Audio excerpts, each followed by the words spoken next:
แบบว่าคนลาวเคยมาอาศัยนำพี่น้องคนไทยอยู่ข้างวัดพระแก้วเวลาเกิดศึกอยู่ลาวนะอยู่มันเป็นตะเพิงปะยังใดมันสวยงดงามอลิแล้วเนาะแต่ว่าบ่รู้ว่าอยู่ข้างวัดพระแก้วบ่รู้ว่าอยู่บ่อนใดเนาะน่าจะมีบ่อนเพิ่นให้เช่าเพิ่นให้พักเช่าแต่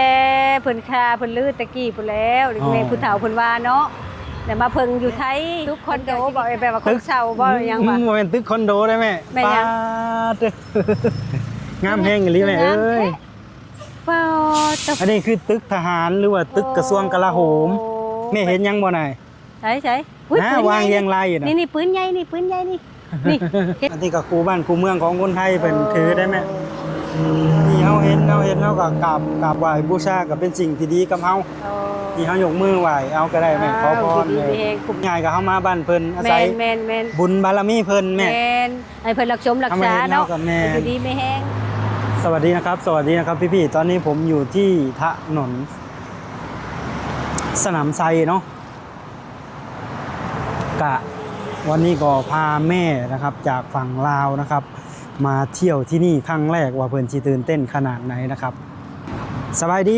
แม่สบายดีเด้ออีพีสุขานเนาะสบายดีเด้อจ้า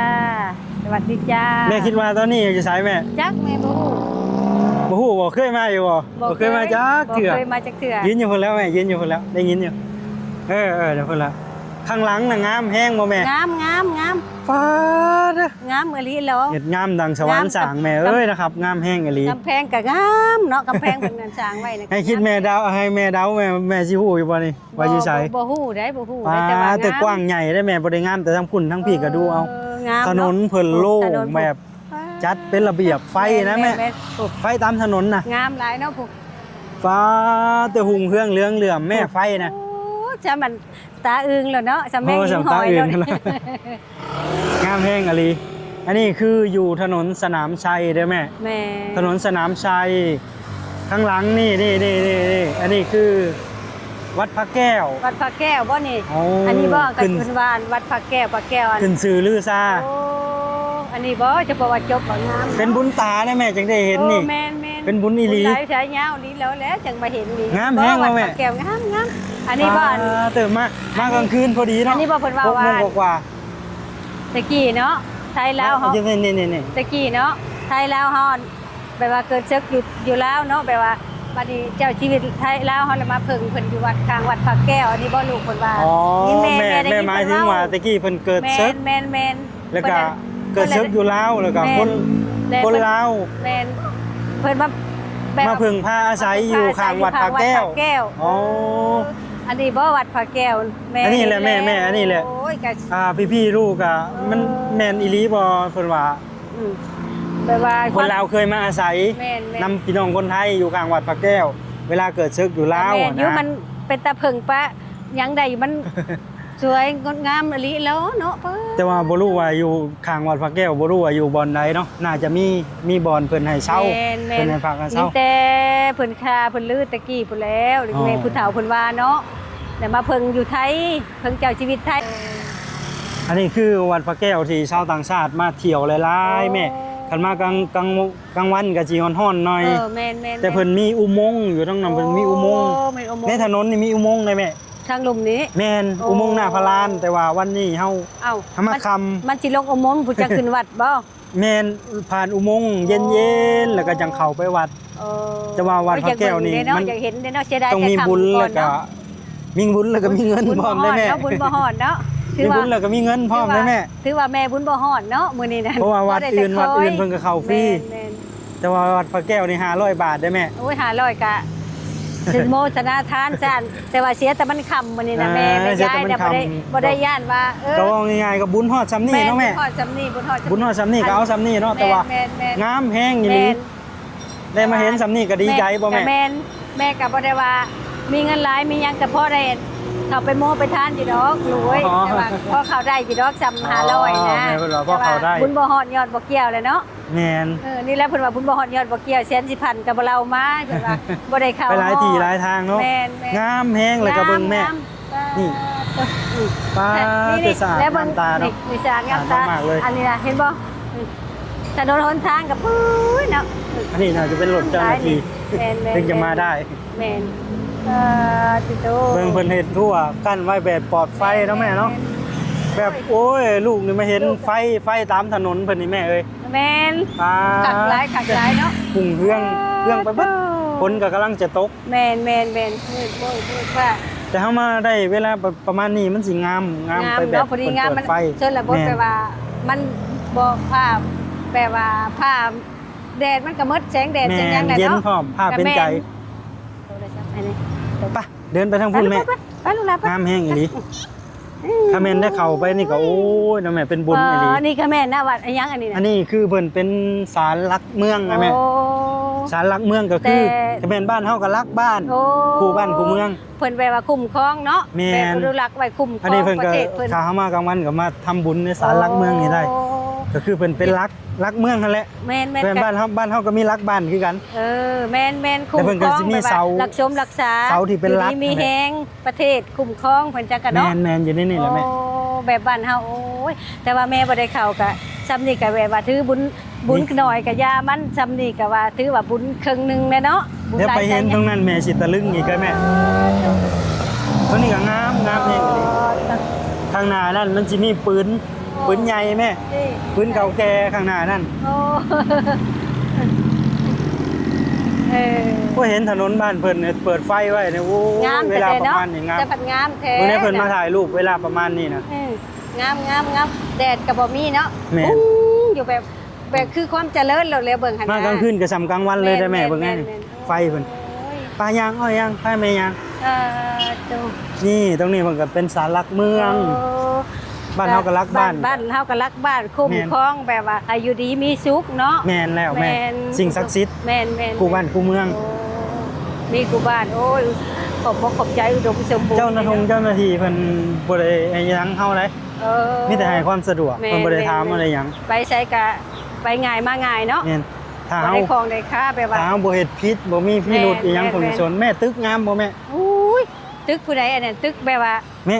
ตึกคอนโดบ่แบบว่าคนเช่าบ่หยังว่า บ่แม่นตึกคอนโดได้แม่ แม่นหยัง ปาด งามแฮงอีหลีแม่เอ้ย ว้าวตบ อันนี้คือตึกทหารหรือว่าตึกกระทรวงกลาโหมแม่เห็นยังบ่นาย ใช่อุ้ย นะ ปืนให วา ญ่ งเรียงรายอยู่นะ นี่ปืนใหญ่นี่นี่ เห็นบ่เบลปืนใหญ่เห็นบ่นั่น งามบ่ อุ้ยงามหลายนั่นเห็น อัน บ่ นี้เพิ่นวางเรียงรายมีสื่อแต่ละรุ่นมีเบิดได้แม่ เพิ่นแอบ มี เพิ่น เบิด กันว่าเพิ่นพึกไว้เพิ่นแอบไว้เป็นหยังกันเนาะ แม่นแต่กี้น่าจะ100 ปีหรือว่า100 กว่าปีเมื่อก่อนเพิ่นสิมีปืนแบบนี้ โอ้ บ้านเฮาก็ อืม น่าสิมีอยู่แต่บ่รู้เพิ่นเอาไปไว้ซะเบิดแต่เพิ่นยังอนุรักษ์ไว้เห็นบ่ในกระทรวงกลาโหม ก็ กระ ดี ทรวงกลาโหมนี่ก็คือทหารก็แม่นบ้านเฮาก็กองทัพทหาร เออ เพิ่นเปิดไฟไว้ป้าดเจองามอีหลีแม่เอ้ย เออ นี่ งามหลาย บนทหารเพิ่นออนซ่อนตึกเพิ่นเนาะแม่เนาะ โอ้ย แต่มาเห็นใน ตึก กล้องแม่งงาม แปลว่าตึกอะตึกละงามดีเนาะ ไป งาม ย่าง ห มา ลาย เลยแม่ งามหลาย ไปหน่อยปะ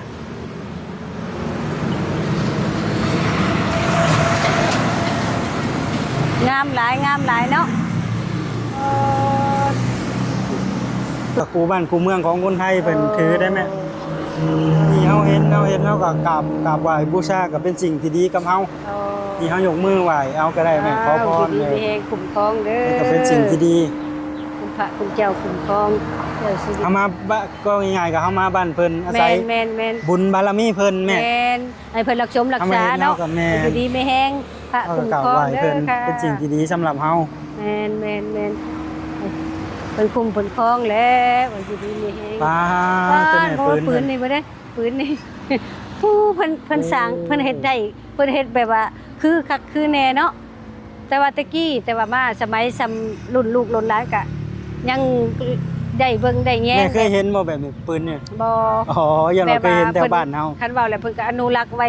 ซำลูกซำหลานมันรู้จักหมดเนาะเออ ต้นไม้ต้นหยัง ต้นไม้ หุงเฮืองเหลืองอันนี้เนาะแม่เนาะ ต้นไม้ก็ชื่องามแท้น่ะ แม่ คือจบ แม่ คือง ว่า าม ซี่ก็ได้ว่าซี่ก็ได้ บ่สิก็ได้เออเอาโทรศัพท์มันฮะเอาโทรศัพท์กู บุญฮอดยอดถึงแม่เอ้ยจังได้มาเห็น แม่นนี้แล้วบุญฮอดยอดถึง กำแพงเพิ่นน้ำกว้างนะแม่วัดพระแก้วนี่เห็นบ่ กว้างอันนี้แล้วเนาะ กว้างอันแล้ว เมื่อในกำแพงมันก็จบไปงามแค่เนาะกำแพงเพิ่นก็ได้นะ ถ้าแม่มากลางวันนี่คนนี่สิลุๆลายๆเต้ เพิ่นมาทำบุญนี่บ่ แม่นว่ามาทำบุญเพิ่นเขาไปเบิ่งความสวยงาม เงินจ้างเขากับเขาอะไรวิวมันหายจะไปเฮ็ดที่สิมันหายลูก เปิด เปิดให้ลูกน้องไหม เปิดให้มันแน่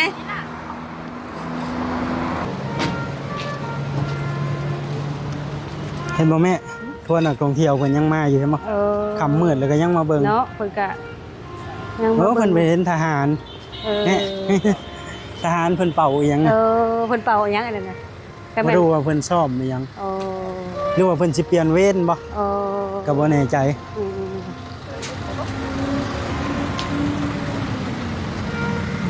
นี่เพิ่นเรียกว่ากระทรวงกลาโหม นี่นั้น นี่น่าจะเป็นพระองค์ท่าน ก็เพิ่นเฮ็ดจบเฮ็ดงามเนาะ แม่น คักในใจก็เป็นตะเบิงตะส้มแล้วนะอันที่ว่าเพิ่นสร้างไว้ เปิดไฟมาโอ้ เพิ่ ย นสร้างไว้ สวยบางแนวชาวต่างชาติชาวอินเดีย สะดวกสบายเนาะแม่เนาะมีทางรถทางให้คนย่างครับบ่นี่ เว้นกระชำกลางคืนเนาะ ต้องเว้นกันสำกลางคืนทางคนย่างก็กว้าง โอ้แม่น3-4ย่าง3-4ไป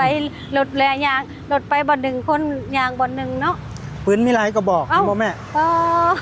ปืน M16 ใหญ่บ่ ปืน M16 เคยได้ยินแต่ชื่อ M16 เอ้า M16 ตะกี้มันน่ะลูกมันคือเฮ็ดละโงกนี่เด้ตะกี้แต่เท้าแม่ยังน้อยเนาะเพิ่นเอิ้น M16 หั่นนะ จะเข้าพลังมาทิ่มจากเมืองลาว แม่นอัน M16 แต่ข้าวพอกระโดดบ่เพิ่นเว้านะ อ๋อ อันลูกมันสิคืออันป้าลูกมันสิคือเฮ็ดละโงกนี่เนาะป้าตกคักอะไรเนาะ ลูกนายสิใหญ่เด้อแม่ ใหญ่แล้วนี่ บ่ ใหญ่ เปิด แล้ว ไฟโอ้ แต่ว่า ยสวยงามไผก็มาเบิ่ง งาม เอ๊ะสื่อมันเพิ่นมีตาราง เออองามหลาย มองไปข้างหลังนี่งาม แต่ชมเนาะ เนาะแม่ เป็นตาเบิ่งตาชมหลายเจ้าโอ้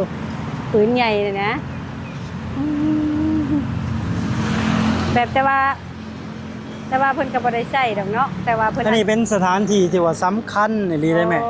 สำคัญของเมืองไทยเนาะวัดพระแก้วก็คือเข้าก็ต้องเสียเงินแล้ว โอ้ ถ้าบ่สำคัญสถานที่อื่นเพิ่นก็บ่ได้เสียอันนี้คือคู่บ้านคู่เมืองของเพิ่น ก็แม่นโอ้ ถือว่ามีบุญอีหลีจังได้มาเห็น แก็ได้มาคอยมาแย่งกัน แม่น ถือว่าบุญหลายสายยาวเลยเนาะสำนี้ก็ได้คอยเบิ่งบ่ได้เข้าก็ย่าแต่ว่าได้คอยเบิ่ง ไปทางพุ่นแม่ย่างนี่ก็บ่ชุดปูนอันนั้นย่างลงไปไกลๆน่ะสิเป็นวัดโพที่ลูกเคยพาแม่มาครั้งหนึงวัดโพอยู่ทางนั้น วัดโพไซบ่จับเอาเด้อโทรศัพท์ตรงนี้ วันเที่ยวบ่อืดแม่ออกจากนี่ก็ไปท่าเรือวัดโพไปอันหยังเนาะไชน่าทาวน์หรือว่าเยาวราชแต่ว่ามื้อนี้ค่ำแล้วก็ ค่ำแล้ว สิพาเมื่อเลยแหละ ได้ค่ำแล้ว งามแฮงเนาะแม่เนาะชาวต่างชาตินั่งเต็มอยู่ มันเป็นตาหนังตาชมเนาะมันเป็นตาอยู่ไปว่าอากาศเย็นกะชนบทบางแน่นี่เนาะ นี่นางยางประโลดไฟฟ้าได้ยางประโลดไฟฟ้าได้งามแฮงดี งามแม่นนะพี่ย่าพี่บ่วัดนะ แม่นเบิดได้แม่ปูนไปถึงวัดโพใหญ่กว้างใหญ่ย่างเกือบเป็นกิโล700กว่าเมตรเจ้าหน้าที่เพิ่นเต็ม เพิ่ เพิ่ น น ว่าเจ้าชีวิตยังมาอยู่ เนาะแม่เจ้าหน้าที่เพิ่นบ่ได้กวนเฮาเนาะเพิ่นก็อยู่กับเพิ่นก็เฮามาดีมาบ่มีพิรุธบ่มีหยัง บ่มาจบมาดีบ่เป็นหยังดอก เที่ยวแบบสบายไปมาเที่ยวก็ได้เมืองไทย แม่นมันสะดวกสบายดีกว่ากว้างอันนี้แล้วเนาะนี่บ่วัดพระแก้ว แม่มองไปทางนี้ ตะกุกเห็นแล้ว งามเนาะแม่เนาะป้าดเด้อมันฮอดยอดถึง นี่บ่วัดพระแก้ว ทางนั้นระวังในแล้วเพิ่นมีหอผักแก้วอยู่ในบุญหลาย แต่ ชาย ลูกเคย ยาว เข้าเวลาเถื่อ บุญหลายชายยาวพุ่นแล้วจังสิได้มาเฮ็ดอีก อันบุญ ไว้ ฮ โอ อด กาสหน้าเนาะอยากเข้าอยู่ แม่น อาจจะมาปีหน้าบ่ แม่น หรือปีต่อ อัน ไป บุญหลายสายยาวก็สิคือสิเห็นเนาะ แม่น คือสิบุญฮอดยอดแก้วอยู่ดอกบุญฮอดยด โอเคนะครับพี่ๆสำหรับคลิปวิดีโอนี้ก็พาแม่มาเปิดหูเปิดตามาเบิ่ง แม่น ความสวยงามเขาเรียกว่าอะไรเนาะศิลปะวัฒนธรรมไทยหรือว่าอารยธรรมแบบนี้บอกพี่ๆสิ่งที่เก่าแก่กะให้ได้เห็นกะอิ่มเนาะแม่อิ่มอกอิ่มใจอิ่มหูอิ่มตา แต่เพิดนะจิตในใจ เพิ่น แบบ แม่จิตในใจ คันมันก็คันมันยังกับมันกับแค่กลวงโอ้โหแบบกว้างเบิดอย่าง ปืน เงี้ย ใหญ่บ่เคยเห็นก็ได้เห็นเนาะนะรุ่นเก่าๆ แม่นแต่ข้าวตะกี้เพิ่นก็เห็น แต่บ่รู้ว่าที่ ก็เห็น พี่น้อง ย้ ค อน นลาวเคยมาอาศัยอยู่คนไทย ก็เห็น บ่อน หยัง ใด เนาะก็เห็นย้อนลูกย้อนเต้าแม่นบ่ ถ้าลูกบ่มาทำงานเมืองไทยก็บ่เห็นอีก แม่ กลางวันนี่สิมีแต่ชาวต่างชาติ แดดก็กั้งลมกั้งหยังมาเต็มอยู่ได้แม่ โอเคนะครับพี่ๆฝากเป็นกำลังใจให้เบากิแหล่งด้วยนะครับที่ได้พาแม่มาเที่ยวครั้งนี้ก็ถือว่ามาเที่ยวเมืองไทยคราวนี้ก็คุ้มเลยแล้วเนาะแม่ แม่นคุ้ม ได้ไปหลายบ่อ แล้ว น เห็นหมดแล้วได้ใช้ก็ได้ ใจก็ได้เห็นเนาะ เห็นหมด พี่น้อง แล้ว คนไทยเองนะครับ บางที่ก็อาจเพิ่นก็ยังสิบ่เคยเห็นได้เก่าใกล้แบบนี้ได้ ก็คุ้ม เป็นเฉพาะบางคนเนาะเจอกันใหม่คลิปหน้านะครับพี่ๆสวัสดีครับ สวัสดีจ้าสบายดีเด้อจ้า